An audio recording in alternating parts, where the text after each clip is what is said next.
The first question was to see what conventions are used or challenged in real media products. So for this, I did some research into various different genres of documentaries. I found that all documentaries have a voiceover and most commonly of the person who is known for the subject or of the documentary or who is in it. Also, real footage of events is always used. Historical documentaries will either have clips or pictures of what it is about. Documentaries have interviews, whether it is with lots of knowledge or none about the subject. This either reinforces the facts in the documentaries, or if the documentaries has no knowledge, it makes them more relatable and may make the audience start to think about the subject. Text always comes up in a documentary, whether it's introducing the actual documentary or a location, or even introducing someone who is narrating or being interviewed. Sound is very important in documentaries. Most documentaries will record sound separately, and it helps to get the sound perfect when overlaying with clips. I then went on looking at conventions of skateboarding videos. I found out that in the first few shots, they will have an establishing shot of the object they are skating, or the town or city they are in. They will show the object they are skating by using a medium close-up or just a close-up. There is always a shot of the skater rolling up to the object or just skating around to get to a different object. Some videos may show passers-by or strangers' reactions to the skating. The skating will always be in sync to the music, and the music will relate to the style of the skating. Fast or slow pace, and lastly, there will always be a conclusion, which is mostly the best trick happens last. After looking through different documentaries, I deconstructed a few. The first one is a skateboarding documentary.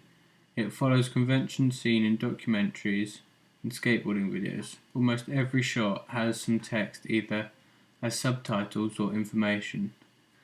Shots were very colourful, and there were close-ups of the objects and then clips of the skateboarders using it. The next documentary is a documentary about Ben Cove, a handicap artist. The documentary starts off with establishing shots and close-ups. The establishing shots are of his artwork and his workspace, and the close-ups are of him. This makes the viewer intrigued and makes them judge him by his work and not by his looks. The interviews follow conventions, as they are with an expert in a location which links to them, which in this case is his workshop. It does go against conventions, as it has no text throughout apart from the credits at the end. I then went on to another documentary. This film follows more skateboarding conventions than it does documentaries. There is no interview, however there is a voiceover. There's a couple of shots of him and a few establishing shots, but most of the clips are of him skateboarding. I then went on to deconstructing some TV adverts for my ancillary tasks. My first one was an advert called Freaks of Nature.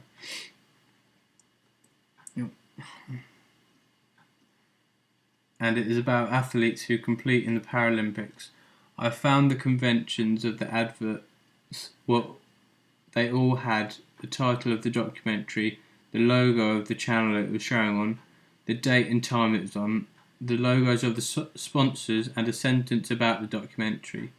The advert had a very powerful image. The athletes were in proud poses, and the title overlaid saying "Freaks of Nature," which goes against their poses.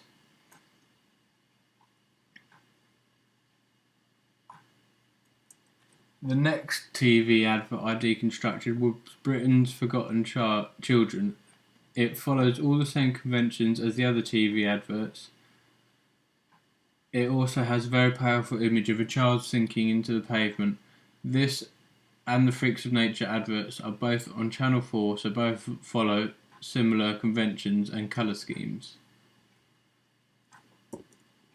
My last TV advert I deconstructed was Iraq, the Bloody Circus. This is shown on Channel More 4, yet it follows all conventions apart from having any sponsored logo on it. It also has very powerful imagery which is found throughout all TV adverts. The entire image links with the title, some even go against it. I then went on to deconstructing some TV listings from Radio Times. The first one was Nigel Slater's Gist of the Day. The conventions of a TV listings is that they have big bold titles or slogans about the programme. They have pictures of the people in the documentary, and they will have quotes from the show. This TV listing doesn't have a quote, but it has a recipe to get the audience involved.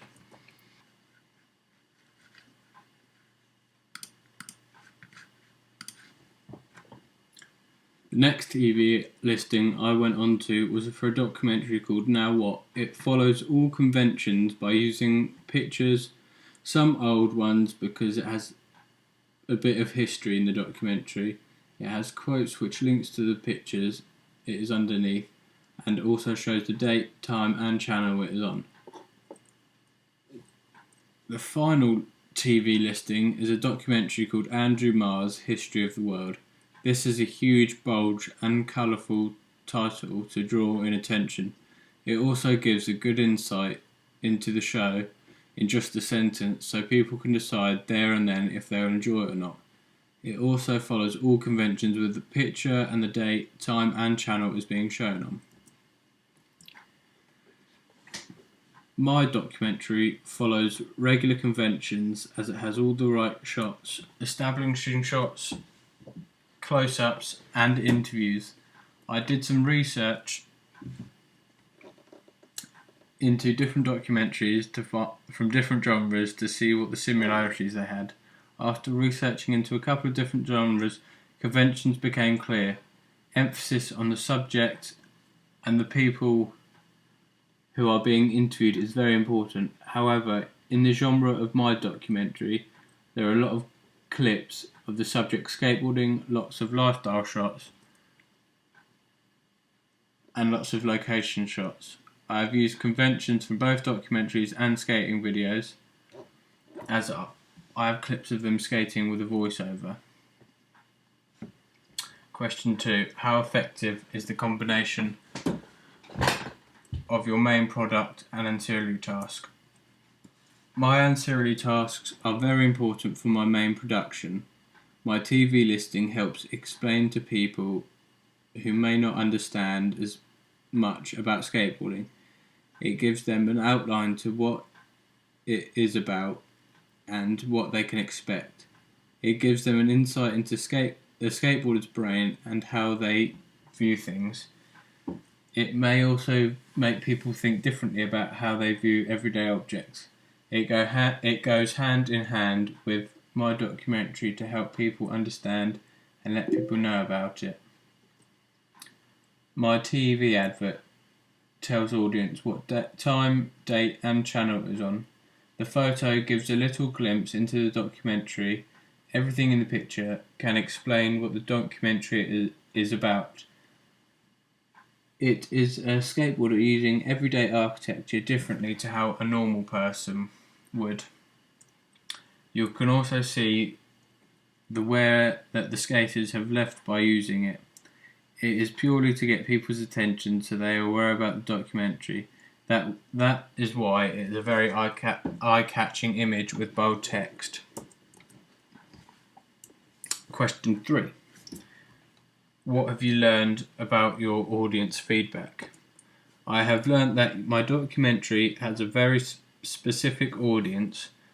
It is for only males ranging from the age of 16 to 20. My audience would be someone who has an interest in the specific sport or sport in general. The feedback I received was positive, and it was said that my tracking camera shots were good, but they were a little bit shaky. To improve this, I would use a handle so that my camera is steadier when filming on the go. I could also use a different skateboard to create a smoother ride to make it as smooth as possible. Also, the volume of the music and the interview needs to be adjusted. The music gets too loud, so it's a struggle to hear what is being said. Some remarks from my teacher said he didn't think there was enough interview footage, enough street skating footage, and the volume levels could be improved. I hope to be able to make some changes so I can get a few more marks. Question 4. How did you use new media technologies in the construction and research planning and evaluation stages? The first thing we had to do was deconstruct documentaries. I used the snipping tool on the PC, which would allow me to select certain parts of the screen to take screenshots from YouTube videos. I could then paste them into Word so I could annotate them for my blog. After deconstructing some documentaries, I did some practice filming. I used my own camera, a Canon 60D, which allows me to film in 1080p and allows me to change the settings to get the look I desire, such as black and white. I can also change the focus so that I can get greater depth of field and allowing me to blur out the background and focus on one thing.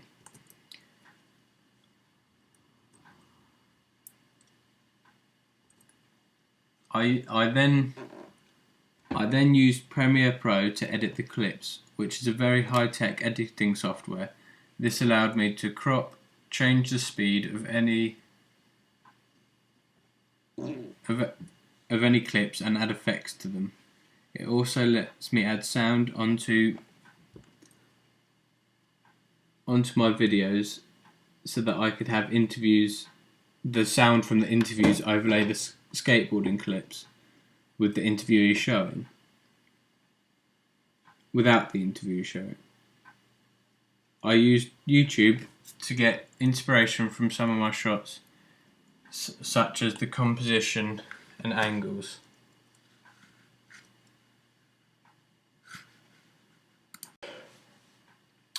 So in conclusion, I would tweak bits of it to get better marks.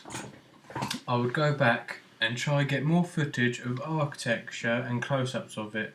I would then use the clips of them skating after showing the footage of the architecture and perhaps the wear and tear that the skateboarders may cause. I would also try and make the filming more smooth and flow better. To do this, I could use a handle or a skateboard with bigger wheels, or by using Premiere Pro to smoothen it out. I would also like to change the sound levels to make sure everything can be heard and understood throughout the documentary. And I'd also like to add in more text and get better at using the Premiere Pro software so I can make the editing better so it's not just simple cuts. Overall, there are a few little things I can change, and there are one or two big things that I would like to change to try and make a difference in my marks.